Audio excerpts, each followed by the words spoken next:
In a recent video, we spoke about a consulting storyboard. I will link to that video in the description below. And to dig deeper into the concept of developing a consulting storyboard, we will answer a question we received from a subscriber. Let's call him Henry. Henry sent us a question related to one of the step-by-step consulting studies we have on strategytraining.com. He wrote, "What you are doing is very interesting, but one thing I don't understand is how is it that you are able to come up with a storyboard for the client only in the beginning of your third week of an 8 to 10 week strategy study?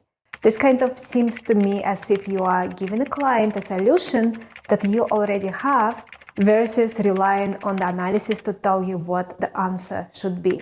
And isn't that the criticism that consultants get, that they don't really develop new ideas for clients, but put out what they actually already know?" I can understand the confusion, but he's wrong, and I want to explain to you why he's wrong. First, it is important to point out one thing about this guy's communication style. And to be fair, many people have this style of communicating, so it is worthwhile for us to address it here. Henry is basically saying, I don't understand something, and because I don't understand something, it must be wrong. This is a really bad way of communicating. It is extremely naive or egotistical or arrogant, you pick, to assume that if there is something you don't understand, that it must be wrong. For all you know, it may make perfect sense, but you don't have the necessary mindset or the necessary prerequisite knowledge to understand it. If you don't understand, it's better to say, look, I'm sure it makes sense. I don't actually get it, so I will let you try it out. Maybe I will get it later. If it is your colleague or a business partner, or if it is a situation like here where Henry is asking for our advice and input and help, in that situation you could say something like, I don't really understand it. I will really appreciate if you could explain it to me. So coming from a position of assuming that it makes sense and asking for help to understand what are you missing that you are not getting it. But don't make it sound like you don't understand it and then therefore there's something wrong with it. It's just not appropriate. It sounds really bad to clients, superiors, colleagues when you do it. It makes people defensive and it doesn't make them want to help you. Besides that piece of advice on how to communicate, let's get into how we were able to write a storyboard in such a short period of time.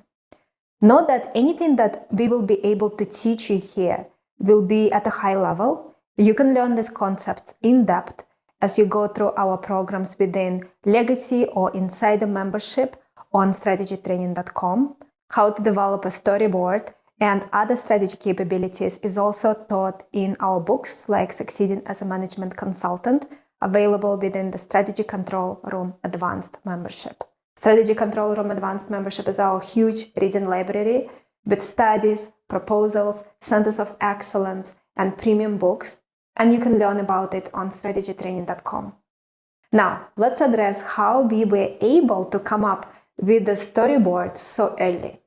Think about the logic here. We are not doing analysis just because we have to do it.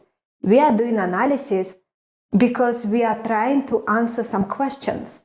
If you are just doing the analysis because this is the analysis you always do in a strategy study, for example, market segmentation, cost effectiveness, revenue analysis, then yes, you have to wait for the analysis to be done to see what the analysis will tell you. But this is not the way we do things. We do the analysis for a reason, and that is the fundamental mind shift you have to make. We start off with the objective function. What is the problem we are trying to solve for this client? We then break that objective function into the direct drivers of the problem. We then continue breaking down those drivers until we get to what looks like a Christmas tree that is actually a decision tree. The objective function is the apex of the tree, and the tree breaks out We then prioritize branches that are most important in the decision tree to help us figure out where to spend most of our time. And for each of those prioritized branches, we then say, okay, what is the hypothesis to explain why this is the issue impacting the objective function? Once we have the hypothesis, we then say, hey, if these are the hypotheses, what tests do we need to do to prove or disprove the hypothesis? Those tests then become the analysis. We do the analysis that directly help us answer the hypothesis, which directly help us determine if each of the prioritized branches should in fact be prioritized, and therefore what drives the objective function. So even before we finish the analysis, because we know why we are doing the analysis, we can say, okay, if the analysis turns out to be this, what is the message we will give to the client? For each analysis, you probably will have 1 or 2, at most 3 possible outcomes.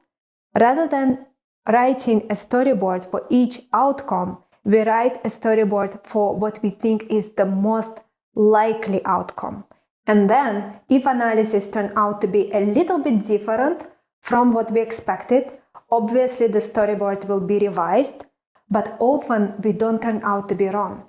We turn out to be right a lot of the time because of the logic we apply and because we are attacking the problem from so many angles that this allows us to cross-reference and cross-check things. And that is the crucial point here. We don't just do analysis for the sake of doing it. And therefore, we don't have to wait to see what the analysis is going to tell us. The analysis is being done to check certain hypotheses that we developed at the start of the study, and the hypotheses are not random. They are built off the decision tree, which is also not random because the decision tree is actually brainstorming the issues that are driving the objective function. And that is the important difference in which major consulting firms do analysis. We don't just decide, okay, this is the checklist of analysis we need to do. Let's just do all those analyses. We say, hey, hold on. Why are we doing this analysis? What purpose does it serve?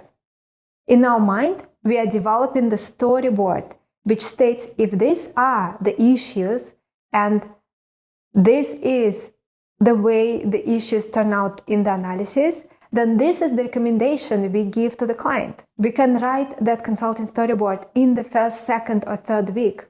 And once we complete the analysis, we can go back and check if a storyboard we wrote out based on what we thought the analysis will turn out to be makes sense.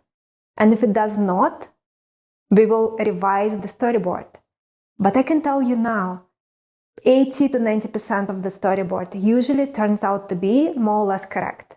The more and more you think about it, even 95% of it could be correct. By the third week of the study, the storyboard is more or less there. Yes, a few things will change. The data will definitely change.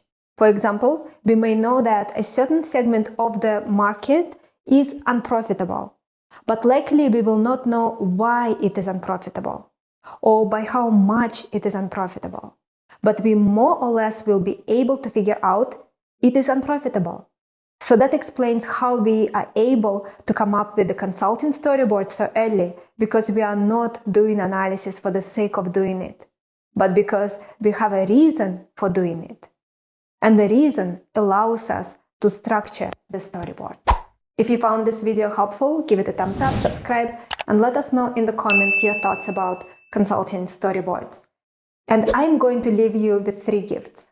One is a copy of a book I co-authored with some of our amazing clients. It's called 9 Leaders in Action, and you can get it at firmsconsulting.com/gift. 2 is McKinsey and BCG winning resume, which is a resume that got offers from both firms, and you can get it at firmsconsulting.com/resume PDF. And 3 is the overall approach used in well-managed strategy studies. It's a free download, and you can get it at firmsconsulting.com/overall approach. Next, I recommend you watch a video on 11 reasons why I think people should seriously consider becoming a management consultant if they're currently looking at various career options and not sure which one to pick. Thank you for watching, and I'm looking forward to see you in the next video.